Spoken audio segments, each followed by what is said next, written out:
আমাদের মধুমতি নদীর তীরে লঞ্চ ঘাটে চলে আসলাম, যেখানে বঙ্গবন্ধু শেখ মুজিবুর রহমান গোসল করতেন। আর তার স্মৃতি স্মরণে এই লঞ্চ ঘাটটি করা হয়েছে। আসসালামু আলাইকুম, সবাইকে ওয়েলকাম করছি আরো একটি গ্রামীণ ডেইলি ব্লগে। আশা করি যে যেখানে আছেন সবাই ভালো আছেন, সুস্থ আছেন। আর আমার কণ্ঠের অবস্থা তো খুবই খারাপ। গ্রামে এসে ঠান্ডা লেগে গলার অবস্থা কি অবস্থা তো শুনতেই পারছেন। কণ্ঠ একবারে গেছে, টনসিল সমস্যা আছে। ঠান্ডা লাগলে তো আরো বেশি খারাপ অবস্থা। আর গ্রামে তো অনেক শীত, আর তার পাশাপাশি একটু বাইরে ঘোরাফেরা হয়েছে, যার কারণে কণ্ঠের অবস্থা খুবই খারাপ। ভয়েসটা দিতে পারতেছি না, খুব কষ্ট হচ্ছে। তো আমরা খাবার দাবার সকালবেলা শেষ করে বেরিয়ে পড়লাম শীতের শেষ বেলায়, বলতে বিকেল বেলায়। আসলে ঘুরতে গেলে কুয়াশায় ভরা থাকে, আর ক্যামেরা অতটা সুন্দর আসে না, একটু ধোঁয়াশা, কুয়াশায় ভরা, একটু ঘোলা ঘোলা আসে। যার কারণে আহ সকালবেলায় আর কি খাওয়া দাওয়া শেষ করে 10টা 11টার পরে বেরিয়ে গেলাম আলভিকে নিয়ে। আর আমার ছোট বোন কে নিয়ে গেলাম। তিনজনে মিলেই ওখানে গিয়েছিলাম একটু ভিডিও শুট করার জন্য। তো এখানে ভ্যানে করে যাচ্ছি, অনেক দিন পর ভ্যানে উঠলাম। আর আমাদের গ্রামে ভ্যানটা একটু বেশি প্রচলিত আছে। আর ভ্যানে যাওয়ার মজাটাই আলাদা, যেহেতু ছোটবেলা থেকে আমরা ভ্যানে চড়েছি। অটো রিক্সা অথবা সিএনজি কোনোটাই নেই। একটু আগের দিনের অতীত স্মৃতিটা ফিল করার জন্য মাঝে মাঝে একটু ভ্যানে উঠে যাই। আর এদিক দিয়ে আলবিরকে যাওয়ার সময় একটু খাবার কিনে দিলাম। আর তারপরে তো আমরা চলে আসলাম এই যে লঞ্চ ঘাটে, আমাদের পাটগাতি মধুমতি নদীর তীরে বঙ্গবন্ধুর স্মৃতি চারণ ধরে রাখার জন্য এখানে এই লঞ্চ ঘাটটা করা হয়েছে।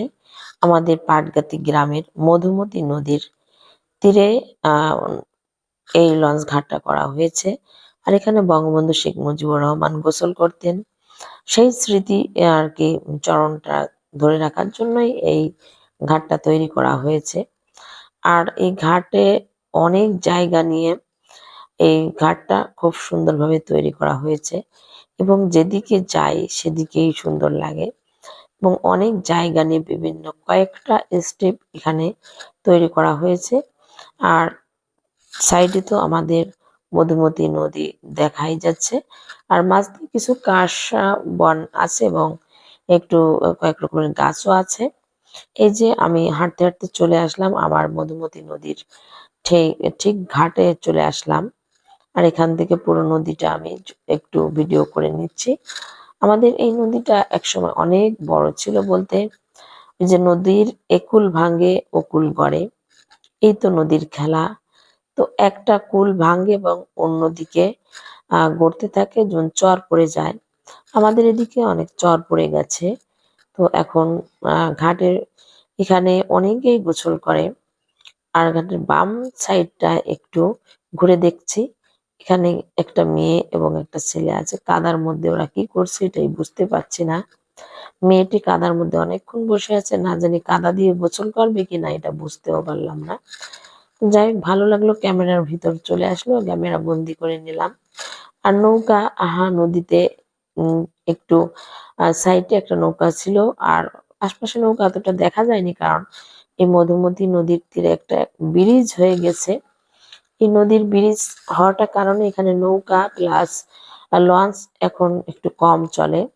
প্রয়োজনে যারা মালবাহী বিশেষ করে যানবাহন, লঞ্চে যারা যাতায়াত করে বালু কিংবা অন্যান্য জিনিসপত্র আনে, সেক্ষেত্রে লঞ্চ এবং নৌকা ওখানে চলে। আমরা যখন ছোট ছিলাম তখন এই নদীতে লঞ্চে যাতায়াত করে আমরা বিভিন্ন জায়গায় যেতাম। তো এই নদীর চর পড়ে যাওয়ার কারণে বড় লঞ্চগুলো এখন আর এই নদীতে চলাফেরা করে না। তো আমি একটা সাইড দিয়ে ভিডিও করতে করতে শেষ প্রান্তে চলে এসেছি। আর এটা হচ্ছে মাঝখানের একটা রাউন্ড করা, এখানে অনুষ্ঠান হয়। আর এই যে নদীর পাশে কচু, যেখানে চর পড়েছে, কিছু কচুর গাছ লাগিয়েছে। আর আমি একটু ভিডিও করে নিলাম। আর বাসায় চলে আসলাম আমরা ঘোরাফেরা শেষ করে।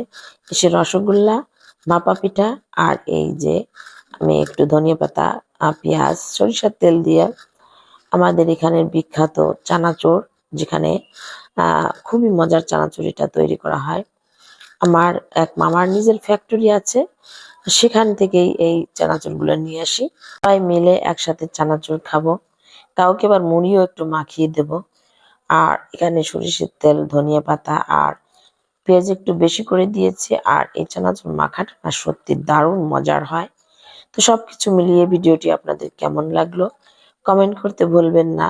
সবাইকে অসংখ্য ধন্যবাদ আমার ভিডিও দেখার জন্য। সবাইকে আল্লাহ হাফেজ।